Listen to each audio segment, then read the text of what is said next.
നമസ്കാരം. വാടക വീട്ടിൽ തൂങ്ങി മരിച്ച നിലയിൽ കണ്ടെത്തിയ അഭിഭാഷകൻ പി.ജി. മനുവിന്റെ പോസ്റ്റ്മോർട്ടം ഇന്ന് പാരിപ്പള്ളി മെഡിക്കൽ കോളേജിൽ നടക്കും. പീഡന കേസുകളിൽ കുടുങ്ങിയ മനുവിൻ്റേത് ആത്മഹത്യയെന്നാണ് പ്രാഥമിക നിഗമനം. ഇന്നലെയാണ് ആനന്ദവല്ലീശ്വരത്തെ വീട്ടിൽ മനുവിനെ തൂങ്ങി മരിച്ച നിലയിൽ കണ്ടെത്തിയത്. മുൻ ഗവൺമെന്റ് പ്ലീഡർ കൂടിയായിരുന്ന മനു നിയമസഹായം തേടിയെത്തിയ അതിജീവിതയെ പീഡിപ്പിച്ചെന്ന കേസിൽ പ്രതിയായിരുന്നു. ഈ കേസിൽ ജാമ്യത്തിൽ തുടരവേ മറ്റൊരു യുവതിയുമായി ബന്ധപ്പെട്ടും പീഡന ആരോപണം ഉയർന്നു. ഇതിൽ യുവതിയോടും കുടുംബത്തോടും അഭിഭാഷകൻ മാപ്പ് ചോദിക്കുന്നുവെന്ന തരത്തിൽ സമൂഹ മാധ്യമങ്ങളിൽ വീഡിയോ പ്രചരിച്ചിരുന്നു. എല്ലാത്തിനും മാപ്പ് എന്ന് പറയുന്ന വീഡിയോ സൈബറിടത്തിൽ പ്രചരിച്ചതിന് പിന്നാലെയാണ് മനുവിന്റെ മരണവും. ഇതേ തുടർന്നുള്ള മനോവിഷമമാണോ മരണത്തിലേക്ക് നയിച്ചതെന്നാണ് സംശയം. ഈ വീഡിയോയെക്കുറിച്ചും പോലീസ് അന്വേഷണം ആരംഭിച്ചു. സംഭവവുമായി ബന്ധപ്പെട്ട് അന്വേഷണ സംഘം ബന്ധുക്കളിൽ നിന്നും സഹപ്രവർത്തകരിൽ നിന്നും ഉടൻ മൊഴിയെടുക്കും.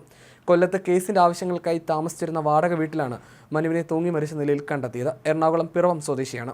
ഒരു പീഡനക്കേസിൽ പ്രതിയായിരുന്ന മനു മറ്റൊരു പീഡനക്കേസിൽ പ്രതിയാകുമെന്ന് ഭയന്നിരുന്നതായിട്ടാണ് അഡ്വക്കേറ്റ് ആളൂർ പ്രതികരിച്ചത്. മനുവിന്റെ മരണം വളരെ ദൗർഭാഗ്യകരമാണെന്നും ആളൂർ പറഞ്ഞു. സോഷ്യൽ മീഡിയയിലെ ഇല്ലാത്ത കാര്യങ്ങളുടെ പേരിൽ രണ്ടാമതൊരു ബലാത്സംഗ കേസ് കൂടി തനിക്കെതിരെ വരുന്നുണ്ട് എന്ന പേടി കാരണമാകാം മനു ജീവനൊടുക്കിയത്. അതിന്റെ മാനസിക സംഘർഷം അദ്ദേഹത്തിനുണ്ടായിരുന്നു. ഇന്നലെ രാവിലെ ജൂനിയർ അഭിഭാഷകൻ വന്നപ്പോഴാണ് തൂങ്ങി മരിച്ച നിലയിൽ അദ്ദേഹത്തെ കണ്ടെത്തിയത്. മനുവിനെതിരെ ഇല്ലാത്ത കാര്യങ്ങളാണ് പ്രചരിപ്പിച്ചത്.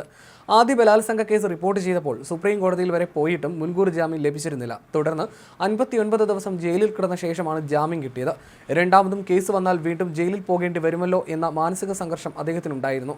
ഇതായിരിക്കാം ആത്മഹത്യയ്ക്ക് പ്രേരിപ്പിച്ചതെന്നും അഡ്വക്കേറ്റ് B.A. ആളൂർ പറഞ്ഞു. തനിക്കെതിരെ പീഡന പരാതി നൽകിയ യുവതിയുടെ വീട്ടിൽ അഡ്വക്കേറ്റ് P.G. മനു കുടുംബസമേതം എത്തി തൊഴുകൈയോടെ മാപ്പ് പറയുന്ന വീഡിയോ ഏതാനും ദിവസം മുമ്പ് സമൂഹമാധ്യമങ്ങളിൽ പ്രചരിച്ചിരുന്നു. ഇയാളും ഒപ്പമുള്ള സ്ത്രീകളും പീഡനത്തിനിരയായ യുവതിയുടെയും ബന്ധുക്കളുടെയും കാല് പിടിക്കുന്നതും ദൃശ്യങ്ങളിൽ ഉണ്ടായിരുന്നു. ഇതിന് പിന്നാലെയാണ് കഴിഞ്ഞ ദിവസം മനുവിനെ വാടക വീട്ടിൽ തൂങ്ങി മരിച്ച നിലയിൽ കണ്ടെത്തുന്നത്.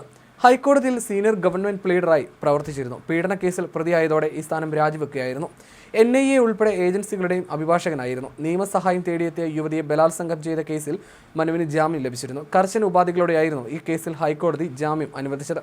കേസിൽ വിചാരണ തീരുന്നതുവരെ ചോറ്റാനിക്കര പോലീസ് സ്റ്റേഷൻ പരിധിയിൽ പ്രവേശിക്കരുത്, പാസ്പോർട്ട് ഹാജരാക്കണം, എല്ലാ മാസവും ആദ്യത്തെ ശനിയാഴ്ച അന്വേഷണ ഉദ്യോഗസ്ഥന് മുൻപിൽ ഹാജരാകണം, 2 ലക്ഷം രൂപയുടെ ബോണ്ട്, 2 ആൾ ജാമ്യം എന്നിവയായിരുന്നു ഉപാധികൾ. കേസിൽ കുറ്റപത്രം സമർപ്പിച്ചതായി പ്രോസിക്യൂഷൻ അറിയിച്ചിരുന്നു. ഇത് കണക്കിലെടുത്താണ് ഉപാധികളുടെ കോടതി ജാമ്യം അനുവദിച്ചത്. കഴിഞ്ഞ ജനുവരി 31-നാണ് പുത്തൻകുരിശ് ഡിവൈഎസ്പിക്ക് മുന്നിൽ P.G. മനു കീഴടങ്ങിയത്. 2018-ലുണ്ടായ ലൈംഗിക അതിക്രമ കേസിൽ 5 വർഷമായിട്ടും നടപടിയാകാതെ വന്നപ്പോൾ പോലീസ് നിർദ്ദേശപ്രകാരം നിയമസഹായം തേടിയെത്തിയ യുവതിയെ ഓഫീസിൽ വെച്ചും വീട്ടിൽ വെച്ചും ബലാത്സംഗം ചെയ്തെന്നാണ് മനുവിനെതിരായ കേസ്.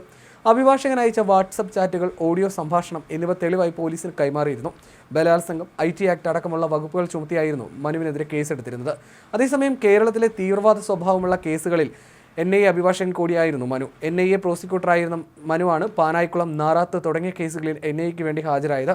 അക്കാലത്ത് പ്രഗത്ഭ അഭിഭാഷകൻ എന്ന പേരിൽ പേരെടുത്തിരുന്നു. കേരളത്തിൽ ഏറെ ചർച്ചയായ ഈ കേസുകളുടെ അഭിഭാഷകൻ എന്ന നിലയിൽ മനു പലരുടെയും നോട്ടപ്പുള്ളിയായിരുന്നു.